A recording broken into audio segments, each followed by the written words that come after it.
आमलीन बैठे हुए हैं, महबूब तुम्हारे कदमों में, हर मुराद पूरी होगी।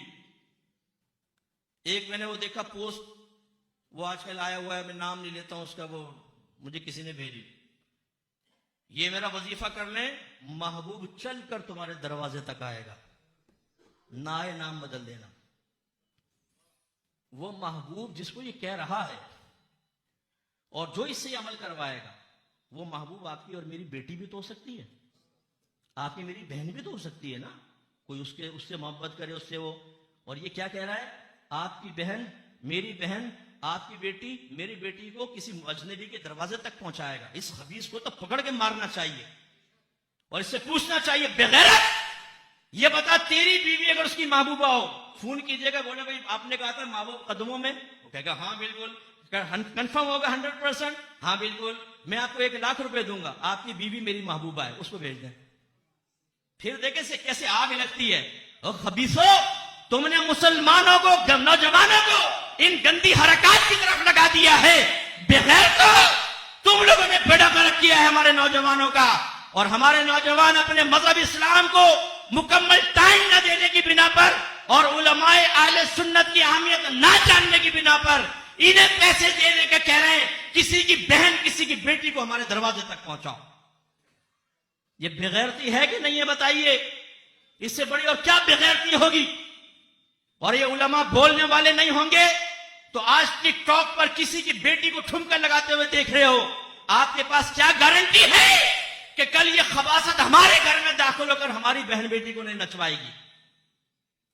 और कर खर्च करें आप नात खानियों में पैसा, आप लगाएं 12वीं में पैसा, 11वीं में पैसा, ना दे दारुल उलूम के अंदर पैसा, ना पैदा करें उलमा, ना बनाएं, आप बच्चे बता दें, आपके घर में जहालत घुसकर आपको तबाह करेगी। कितने घर ऐसे हैं, मैं क्यों जल तक उड़ता हूं, मैं आपको बताता हूं, कितने घर ऐसे हैं जिनमें जिना हो रहा है 20-20 साल से, 3 तलाकें दे दी हैं, शौहर को पता ही नहीं कि 3 तलाकों के बाद हलाला की जरूरत होती है। जाहिल किस्म के माँ बाप बीच में आ गए, भाई, सगे भाई देखो छोटे छोटे बच्चे हैं, सुलह कर लो, छोड़ो, हो जाता है, कोई बात नहीं। जी वो मुफ्ती साहब से, अरे मुफ्तियों को छोड़ो, घर बसाओ। 3 तलाक के बाद उसके साथ भेज दिया, 3 तलाक के बाद हलाला के बगैर तो वो अजनबी औरत है, साथ रहने लगे, जिस्मानी ताल्लुक हराम और जिना, पैदा होने वाला बच्चा वलदुज जिना। नाराज मत होइएगा, आप में से बहुत सारों ने अपने बेटे बेटियों की शादी की है, कल जरा अपनी बेटी बेटे को बुला के एक सवाल करिएगा, बेटा बताओ तलाक किन अल्फाज से होती है, ये क्वेश्चन करके देखिएगा ना जरा। अगर बेटी जवाब दे दे, बेटा जवाब दे दे, मेरा नाम बदल दीजिएगा, फिर जरा खौफ ज़दा हो जाइएगा। ऐसा तो नहीं कि दामाद ने गुस्से में तलाक के अल्फाज निकाल दिए हों, क्योंकि कितने लोग हमसे मसला पूछते हैं। हमारे प्रोग्राम आते हैं ना, 19 साल हो गए माशाल्लाह, इस कमिंग मार्च को 20वां साल होगा मेरे प्रोग्राम अहकाम शरीयत को।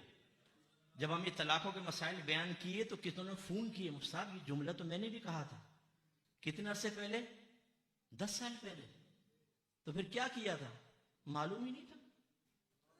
फिर तजदीद ईमान करवाया, तजदीद निकाह करवाए बहुत सारों के, इतने केसेस हमारे पास आते हैं, कुछ इंतहा नहीं।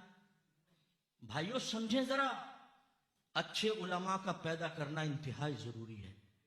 इन डब्बे पीरों, जाली पीरों, जाली आमिलों और आपने मसले को लूट कर अपने जाती मफादात के लिए खाने वालों का रास्ता रोकने के लिए उलमा का पैदा करना इंतहाई जरूरी है। जय्यद उलमा, समझदार उलमा, खुदारा उनकी ताजीम करें, उलमा की, उन्हें अपना सर का ताज बनाएं। नात खान आपको जन्नत में नहीं ले जा सकता। मैं बार बार ये क्वेश्चन छोड़ता हूं, चैलेंज है सबको, नात खान की फजीलत पर कुरान की कोई एक आयत लेकर आए, कोई एक हदीस लेकर आए, लाइए क़यामत तक लेकर आओ, एक भी नहीं मिलेगी। इन्होंने अपने मकाम मर्तबे खुद ही बना लिए हैं। मैं कब्र में पहुंचा तो मुनकर नकीर आए, उन्होंने मुझे देखा ये तो नात खान मुस्तफा है, एक दूसरे को देख के मुस्कुराए, हाथ पकड़ा और चले गए। वाह भाई वाह, नात खान को तो बड़ा मकाम मर्तबा है, पैसे लेके ये जेबे भर रहा है, यहां से ये जेबे भर रहा है। उलमा के हाथ चूमने की नहीं फुर्सत नहीं, गले में ऐसा सरिया है, किसी बड़े नात खान को आप उलमा का हाथ चूमते हुए नहीं देखेंगे, गारंटी से कहता हूं। इतना तकब्बुर और गुरूर भरा हुआ है, सरिया यहां पर, वारिस नबी का हाथ नहीं चूमेंगे। आपके नबी ने फरमाया उलमा वरसतुल अंबिया, उलमा नबियों के वारिस हैं, हम हैं अपने नबी के वारिस, हम हैं उलमा हैं नबी के वारिस, नाथ खान नहीं है। लेकिन आप देखेंगे कि नाथ खान के हाथ लोग चूम रहे होंगे, लेकिन नाथ खान किसी आलिम का हाथ नहीं चूमेगा। क्यों? जलील हो जाएगा, बेइज्जत हो जाएगा। है लंबी गर्दन की हुई है सरिया। मौजिन के लिए फजीलत है, हाफिज कुरान के लिए फजीलत है, आलिम दीन के फजीलत है, मुजाहिद के लिए फजीलत है। नाथ खान की कोई फजीलत नहीं है। लेकिन इसका मतलब ये नहीं कि जलील करो उनको, फजीलत नहीं। आप इज्जत देना चाहें दें, प्यार मैं भी देता हूं, प्यार मोहब्बत करता हूं। लेकिन ये जो आपने जहन बना लिया ना कि नाथ खान इज इक्वल टू आलिम, बराबर। नाथ खान लंबे चौड़े सोफे पे बैठा हुआ अकेला, उलमा नीचे बैठे हुए। शर्म तो नहीं आती होगी तुम लोगों को, तुमसे हो रहा इनको शर्म तो नहीं आती होगी। आला हजरत से किसी ने पूछा, उस्ताद कुर्सी पे बैठा हुआ है, बच्चे नीचे बैठ के कुरान पाक पढ़ रहे हैं, क्या हुक्म है? फरमाया बहुत बड़ी बेअदबी है, अदब के खिलाफ है, उस्ताद को नीचे बैठना चाहिए, कुरान नीचे खुद ऊपर।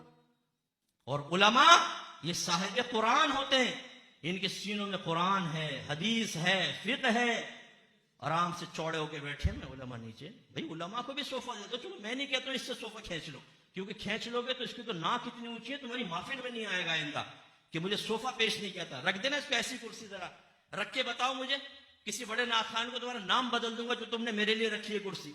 मेरी तो इसमें कोई बेइज्जती महसूस नहीं हुई, लेकिन बड़े नाथ खान के लिए रख के बताओ, अगर ये नाथ पढ़ दे मेरा नाम बदल देना। इनके लिए लाओ बड़ा सोफा, चौड़ा सोफा, उस पर चौड़े होकर बैठकर आलती पालती मार के नाथ पढ़ेंगे। बदतमीजो, ये बेअदबी का तरीका है। अदब एहतराम से आर्जी के साथ नाथ पढ़ी जाती है। तो आपने ये बराबर कर दिया